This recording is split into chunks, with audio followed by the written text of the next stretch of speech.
नमस्कार विद्यार्थी मित्रों, कक्षा 6 विषय हिंदी। आज हम पाठ 8 राजा का हिस्सा का अभ्यास करेंगे। तो यहाँ पे हमें प्रश्न होता है कि राजा और उसका हिस्सा। हाँ, राजा का हिस्सा। राजा कैसा होना चाहिए? तो कि राजा प्रजावत्सल होना चाहिए, प्रजा प्रेमी होना चाहिए। यहाँ पे हमें धारा नगरी के राजा भोज के बारे में बताया गया है। राजा भोज थे, वे स्वयं राज्य में घुमा करते थे और उसके राज्य की प्रजा किस तरह से परेशान रहती है, उसे किन चीज़ों की कमी रहती है, उसे जानकर उसे यथाशक्ति उसे दूर करने का प्रयत्न करने थे, उसे मदद करते रहते थे। यहाँ भी एक बार की बात की गई है कि जहाँ पे राजा गांव के बाहर पहुंच गए थे और उसने देखा कि एक खेत में किसान हल चला रहा है। पर क्या हल में तो 2 बैल होते हैं, पर यहाँ पे बैल एक ही था और दूसरे बैल पर देखो यहाँ पे हल है। तो हल यानी कि बળદગાડું हड़ એટલે કે જોતરાવું એટલે કે ખેતર ખેડू गुजराती में कहिए तो यहाँ पे 2 बैल होने चाहिए थे, पर यहाँ क्या है, बैल एक है और दूसरे बैल के स्थान पर किसान की पत्नी हल खींच रही थी। तो यहाँ पे रथ खड़ा था। यहाँ से राजा ने देखा कि यह क्या हो रहा है, हल में तो जब हल चलाता है तो उसमें तो 2 बैल होने चाहिए, पर यहाँ तो दूसरे बैल के स्थान पर स्त्री है। तो जब उसने किसान से पूछा तब उसे ज्ञात हुआ कि उसका एक बैल मर गया है और किसान गरीब है, इसलिए उसे दूसरा बैल खरीदने की शक्ति नहीं है। इसलिए उसकी जगह एक स्त्री यानी कि उसकी पत्नी हल खींच रही है। तभी राजा ने कहा कि तुम कुछ देर खड़े रहो, मैं तुमसे बात करना चाहता हूँ।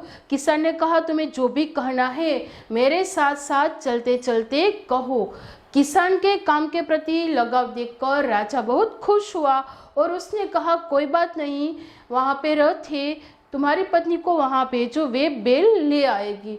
किसान की पत्नी राजा की पत्नी से 2 बैल ले आती है, हल चलाती है और किस तरह से फसल उगती है यह हमें यहाँ पढ़ना है। अंत में जब राजा ने परिचय दिया कि मैं तो धारा नगरी का राजा हूँ, तब किसान शर्मिंदा होता है और बार बार उसकी माफी भी मांगता है। अब हम यहाँ पाठ विगतवार समझेंगे। राजा भोज बड़े ही प्रजावत्सल थे। प्रजावत्सल यानी कि प्रजा प्रेमी। राजा भोज खूब ज प्रजा प्रेमी था। वे स्वयं राज्य में घूम घूम कर प्रजा की कठिनाइयों को देखा करते थे। कठिनाइयों यानी कि किसी भी तरह का संकट हो, कोई मुश्किल हो या कोई भी दिक्कत हो और वे दुखी है तो वे किस लिए दुखी है। तो राजा પોતે રાજ્યમાં ફરી ફરીને પ્રજાની મુશ્કેલીઓ જોયા કરતા હતા और उन्हें यथासंभव दूर किया करते थे। એટલે કે રાજાથી બની શકે એ રીતે પ્રજાની જે મુશ્કેલીઓ છે એને दूर કરવાનો પ્રયત્ન કરતા હતા। एक दिन राजा अपनी रानी के साथ रथ पर सवार होकर राज्य का भ्रमण कर रहे थे। यानी कि एक दिवसे राजा पोतानी पत्नी એટલે કે રાણીની સાથે રથ પર સવાર થઈ અને રાજ્યનું ભ્રમણ કરી રહ્યા હતા। तो हमें एक विकल्प ही आता है कि राजा किस पर सवार होकर राज्य का भ्रमण कर रहे थे, तो रथ पर। राजा रथ पर सवार होकर राज्य का भ्रमण कर रहे थे। वे राजधानी से बहुत दूर निकल गए थे, यानी कि धारा नगरी से बहुत दूर निकल गए એટલે કે તે પોતાની રાજધાનીથી ઘણા दूर निकली गया। उन्होंने देखा कि एक खेत में किसान हल जोत रहा है। हल जोतना એટલે કે हल को जोतरना અને ગુજરાતીમાં હળ એટલે કે ખેતર ખેડૂ। તેમણે જોયું કે એક ખેતરમાં એક ખેડૂત हल खेड़ी रही हो तो खेतर खेड़ी रही हो तो मगर उसके हल में एक ही बैल है એટલે કે परंतु तेना हल में तो मात्र एक ज बळद हतो। दूसरे बैल के स्थान पर उसकी पत्नी हल खींच रही थी। 2 बैल होने चाहिए, पर दूसरी बेल यानी कि बीजा बળદની જગ્યાએ ખેડૂતની પત્ની હળ ખેંચી रही थी। राजा भोज ने रथ रोका और किसान के पास जाकर कहा, भले आदमी तुम यह क्या अत्याचार कर रहे हो, भला कोई स्त्री को भी हल में जोता जाता है। यह एक वाक्य के उत्तर में आता है।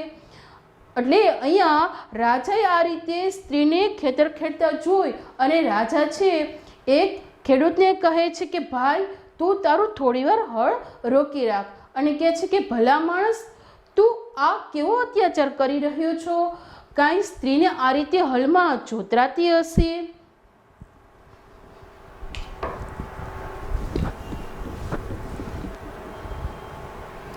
मेरा एक बैल मर गया है। यहाँ पे खेडूत कहता है यानी कि किसान कहे छे कि मारो एक बળદ मरी गयो छे।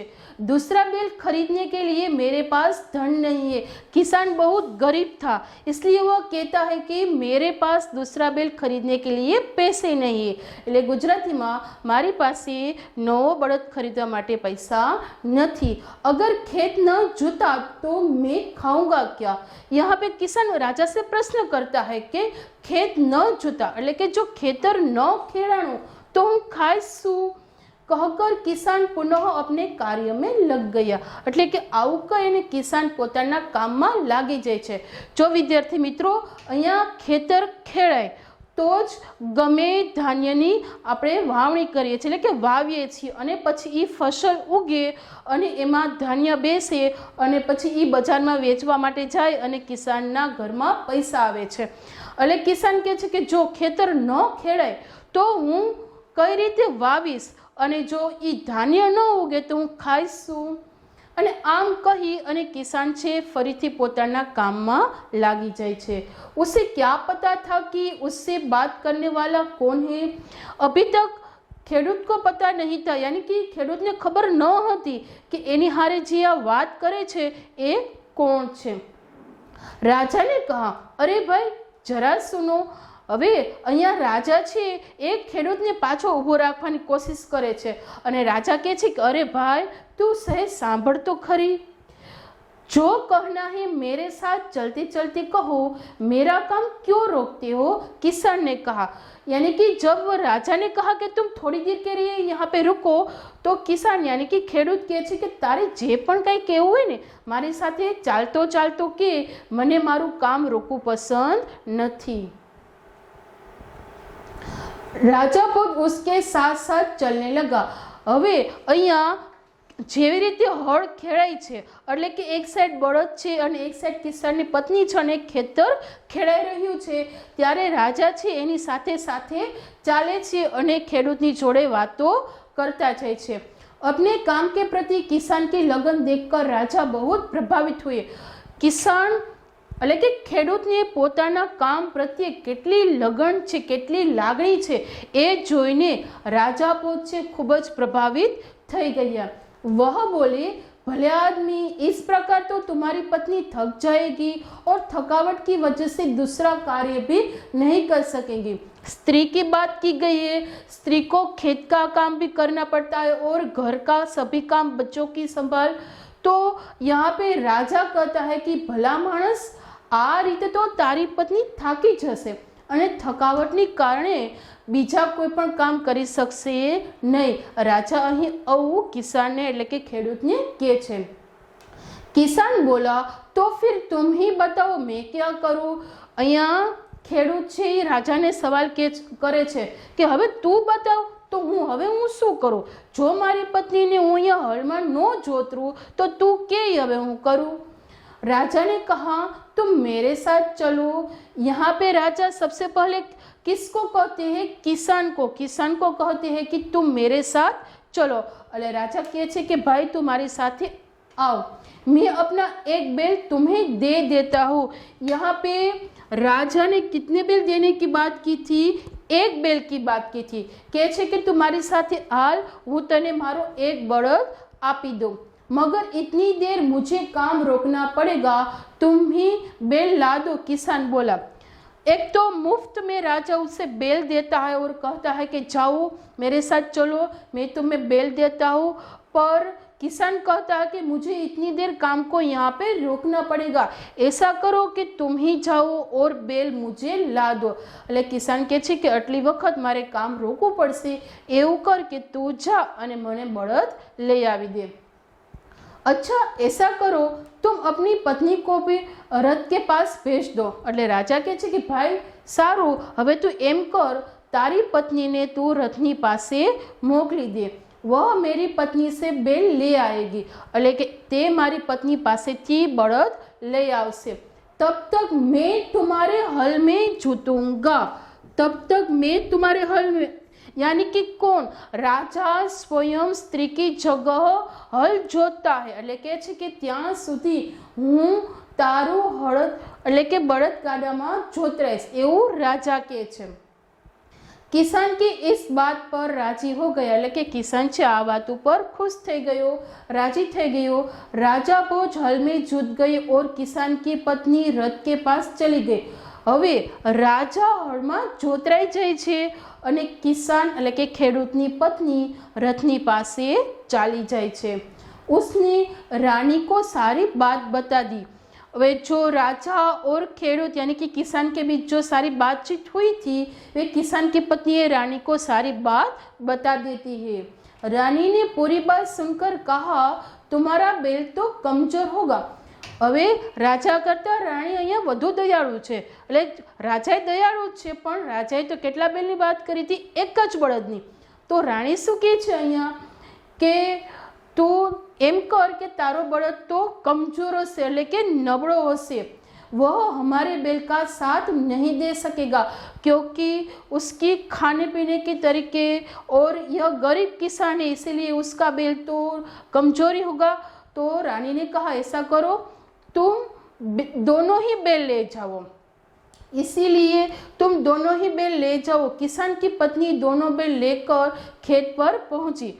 એટલે અહીંયા એમ કીધું કે તારો નબળો બળદ હશે એ મારા બળદનો સાથ આપી શકશે નહીં, એમ કર કે તું બંને બળદ લઈ જા।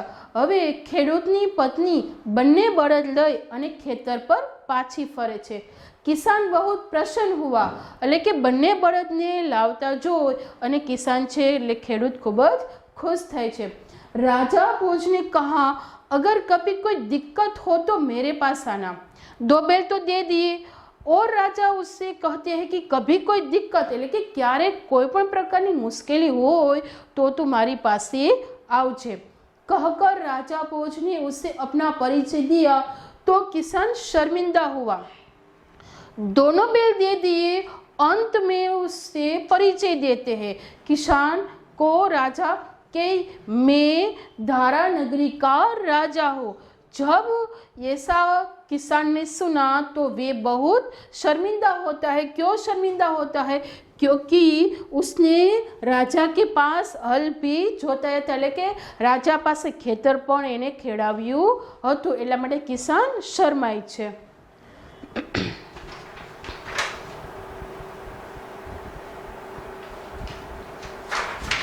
उसने राजा से बार बार क्षमा मांगी। હવે અહીંયા ખેડૂત છે એ રાજા પાસે વારંવાર માફી માગે છે। રાજા પ્રસન્ન હોકર વાપસ ચલ ગયે, એટલે કે રાજા તો ખૂબ જ ખુશ થયા છે કારણ કે એને ગરીબ ખેડૂતની મદદ કરી અને રાજા ખુશ થઈને પોતાના રાજ્ય તરફ પાછા ફરે છે। उस बार उस किसान के खेत में बहुत अच्छी फसल हुई, એટલે કે એ વખતે ખેડૂતના ખેતરમાં ખૂબ જ સારો પાક થયો। उसके आश्चर्य का ठिकाना न रहा जब उसने देखा कि खेत के जितने हिस्से में राजा ने जोता उसमें मोती उगे थे और बाकी के हिस्से में उम्दा किस्म के गेहूं, यानी कि અહીંયા એવું કહેવા માંગે છે કે રાજા ભોજે જેટલા ભાગમાં ખેતર ખેડ્યું હતું એમાં શું ઉગ્યું હતું? ઘઉંની જગ્યાએ તો ઘઉંની જગ્યાએ ઉગ્યા હતા મોતી, અને રાજાની ખેડૂતે એની પત્ની પાસે જે ખેતર ખેડાવ્યું હતું એમાં શું ઉગ્યું હતું? ઘઉં। ઘઉં તો ઉગે જ પણ દર વખતની સરખામણીમાં આ વખતે ખૂબ જ ઉમદા એટલે કે સારા પ્રકારના ઘઉં ઉગ્યા અને રાજાએ ખેડેલા ખેતરની અંદર મોતી ઉગ્યા। કિસાન બહુ પ્રસન્ન હોવા એટલે કે આ બધું જોઈ અને કિસાન છે ખૂબ જ ખુશ થઈ જાય છે। किसान ने सारी मोती इकट्ठी की और राजा भोज के पास जा पहुंचा। એટલે ખેડૂત બધા મોતીને એકત્ર કરે છે, ભેગા કરે છે અને રાજા ભોજની પાસે જાય છે। उसने सारे मोती राजा भोज के चरणों में रख दिए और राजा को सारा किस्सा कह सुनाया। એટલે કે અહીંયા આ ખેડૂત છે એ રાજા ભોજના ચરણોમાં મોતી આ ભરેલા છે એ થાળ આખો રાખી દે છે અને એને આખી ઘટના કહી સંભળાવે છે। राजा ने कहा, ये मोती तुम्हारे खेत में उगे हैं।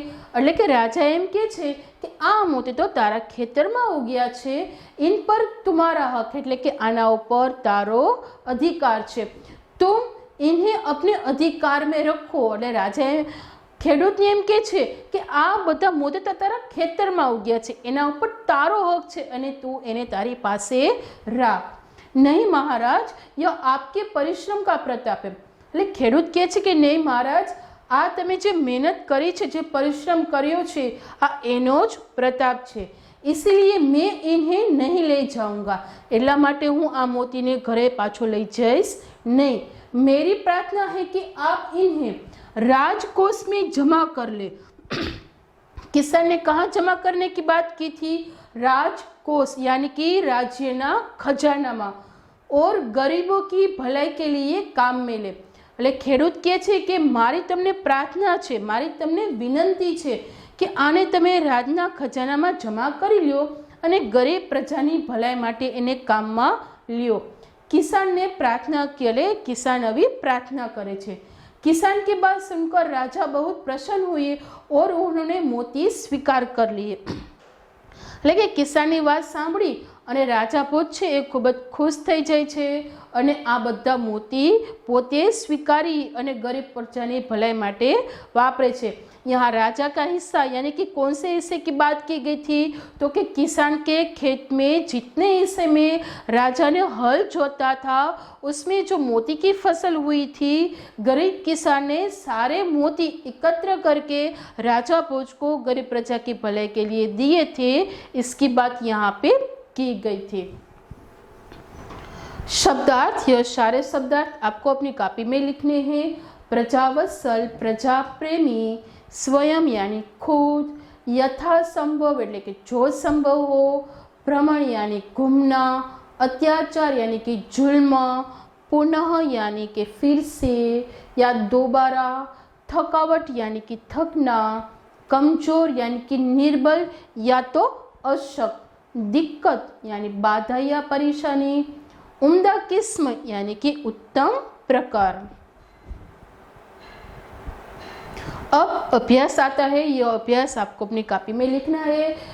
निम्नलिखित संवाद किसने किसी को कहा है और क्यों?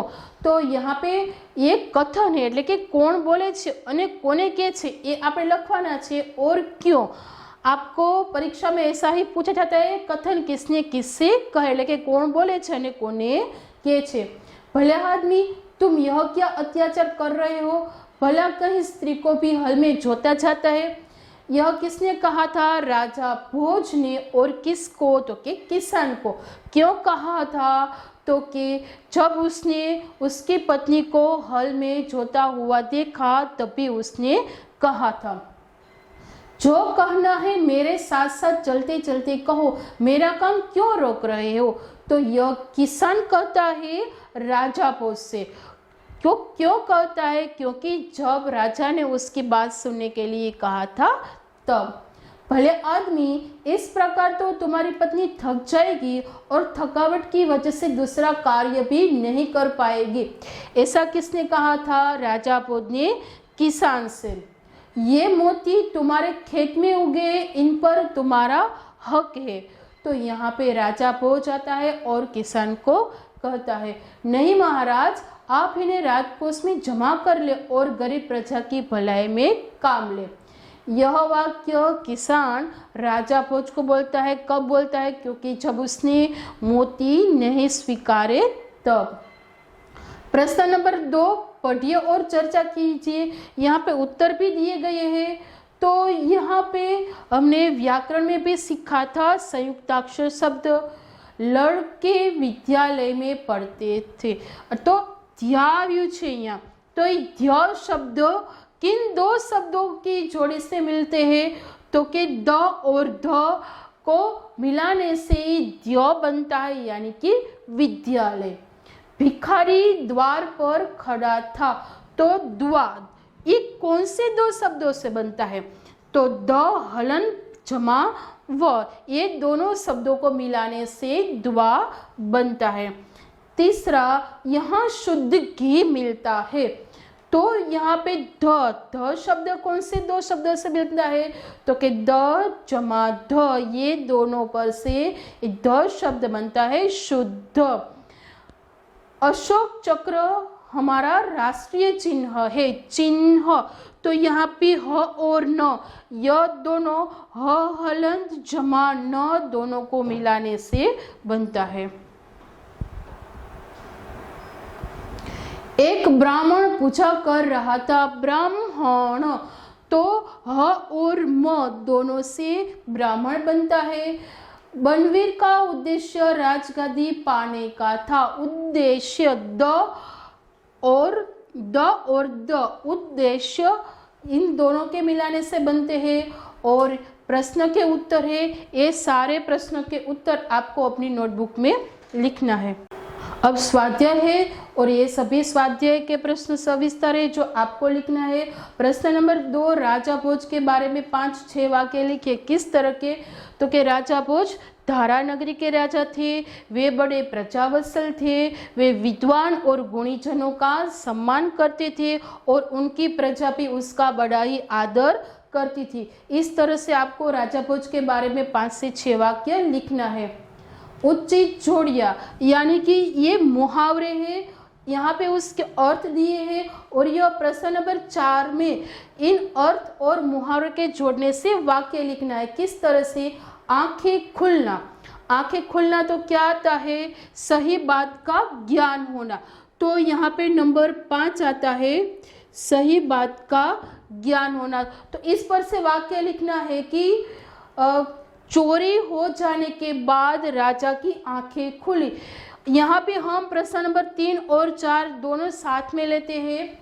आंखें लग जाना, यानी कि एकदम से सो जाना। तो उसका वाक्य बनाते हैं, थक जाने के बाद बच्चे की आंखें लग गई। आंखें चुराना, तो सही बात से टल जाना। वाक्य है, चोरी पकड़े जाने पर नौकर सेठ के सामने आंखें चुराने लगा। आंखें दिखाना, यानी कि क्रोध करना। बच्चे को पता है कि झूठ बोलने पर उसके पिताजी उसे आंखें दिखा रहे हैं। आंखों का तारा होना, बहुत प्यारा होना। हर बच्चा अपनी माता पिता की आंखों का तारा होता है। आंखों में चमक आना, यानी कि प्रसन्न होना। परीक्षा में प्रथम नंबर आने पर बच्चों की आंख में चमक आ गई। तो इस तरह से मुहावरा, उसका अर्थ लिखने के बाद नीचे आपको वाक्य लिखना है। प्रश्न नंबर 5, निम्नलिखित शब्द विशेषण है, उन शब्दों का वाक्य में प्रयोग कीजिए। तो ये सारे शब्द जो दिए हैं उसका वाक्य में प्रयोग करना है। ये शब्द वाक्य में आ जाना चाहिए। जिस तरह से यहाँ पे एक है तो एक जो है वाक्य में आ गया। किसान के पास एक बैल था। इस तरह से प्रजावत्सल पर से राजा प्रजावत्सल होते हैं। तो इन सारे शब्द पर से आपको एक एक वाक्य भी लिखना है। नीचे दिए गए चित्र का वर्णन कीजिए। तो ऐसा चित्र दिया गया है, उस पर से आपको 5 या 6 वाक्य लिखना है। तो कि ये साफ सुथरा गांव का दृश्य है। गांव में कुछ पक्के और कुछ कच्चे मकान हैं। गांव में एक मंदिर भी है और उस पर ध्वजा फहर रही है। गांव के बाहर एक कुआं दिखाई दे रहा है और उसके पास ही एक बैल है। किसान खेत में फसल के पास बैठा है और 2 बच्चे पक्की सड़क से गुजर रहे। इस तरह से आप कोई भी 5 या 6 वाक्य लिख सकते हैं। प्रश्न नंबर 7, निम्नलिखित परिच्छेद का अपनी मातृभाषा में अनुवाद कीजिए। हमारी मातृभाषा कौन सी है? गुजराती। तो इसका हमें गुजराती में अनुवाद करना है। राजा भोज ने रथ रोका और किसान के पास जाकर कहा, એટલે કે રાજા ભોજ છે એ રથને ઊભો રાખી અને કિસાનની પાસે જઈને કહે છે, ભલે આદમી तुम यह क्या अत्याचार कर रहे हो? भला माणस तू आ केवो अत्याचार करी रह्यो छे? भला कहीं स्त्री को भी हल में जोता जाता है? भला એટલે કે કાંઈ આ રીતે સ્ત્રીને શું હળમાં જોતરાતી હશે? ક્યાંય શું આ રીતે સ્ત્રીને હળમાં જોતરાતી હશે? और इस प्रश्न नंबर ब पाठ का लास्ट प्रश्न, बक्से में जो शब्द काढ़े उनको शब्दकोश में क्रम अनुसार लिखे, यानी कि वर्णमाला એટલે કે कक्कावारी। तो सबसे पहले अ के स्वर लिखे जाते पर यहाँ पे नहीं है। तो सबसे पहले किसान, क के बाद क्या आता है? ख। तो खेत, प्रजा, प्रसन्न,